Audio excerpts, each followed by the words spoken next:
At the onset of a divorce, people have lots of questions, and they don't know where to start. But that's what we're here for.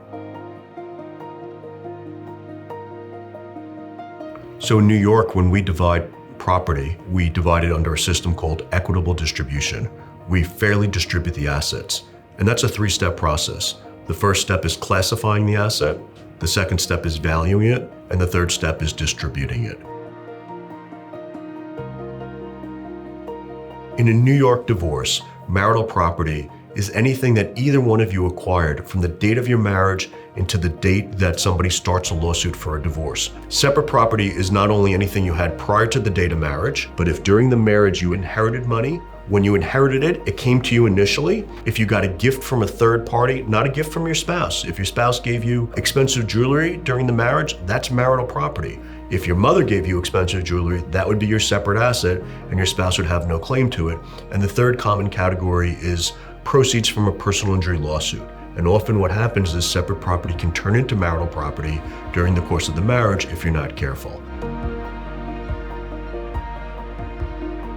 So that's going to depend on a lot of factors, such as the duration of the marriage, what assets you have, if you have children or if you don't have children, as well as what were the terms and if you have a prenuptial or postnuptial agreement. All those factors are going to come into play with what you're entitled to. You know, kind of as a rule of thumb, equitable distribution doesn't mean equal, but if all factors are being same, you're going to be entitled to have about half of the marital property that was acquired during the course of the marriage. When it comes to postnuptial and prenuptial agreements, the court is going to treat those as contracts between two parties. So they're going to enforce the terms of those contracts, and whatever was written into those, that's what the court is going to enforce. Some assets are really easy to value. We look at your bank account, how much money is in it. We look at retirement accounts, depending on what they are. If they're a 401k plan, we can see the value. Where valuation gets interesting and more complicated, more complex, is if, for example, somebody owns a business. If somebody owns a business, we are generally bringing in accountants that specialize in business valuations. And there's a lot that goes into that. There's a lot of knowledge and expertise that you need to do that appropriately and effectively. The court isn't going to force you to sell your business. The court isn't going to dissolve your professional practice.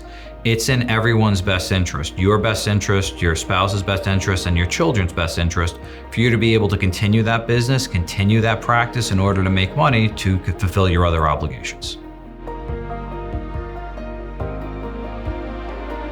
When it comes to taxes and divorce, I frequently have my clients reach out to their accountant, and I offer to speak to that accountant as well, because it's actually very important to work with other financial professionals to reach the best outcome for this particular family or this particular client. So when it comes to spousal support, it's going to depend on a number of factors, primarily being the duration of the marriage and the amount of income that was earned during the marriage. It is possible to keep your pension after a divorce. Typically, retirement assets that are earned during the marriage are considered marital property and to be divided, but it is also possible for parties to offset different assets with one another. And so in that sense, it is possible for you to maintain your pension, retirement account without having to divide it. The length and the duration of the divorce process is very different depending on what method you choose. The ADR methods can stay much more within your control of how fast or how slow you want to move. Once we do reach an agreement, typically we tell our clients, depending on the county that you're filing in, it will probably take anywhere between 6 to 12, if not more, months until your divorce is final. In a litigation, there is probably a lot of time added to that, months, if not years. That can sometimes be very much out of your control because you're dependent on the court's timeline, and you do have to appear when the court tells you to be there.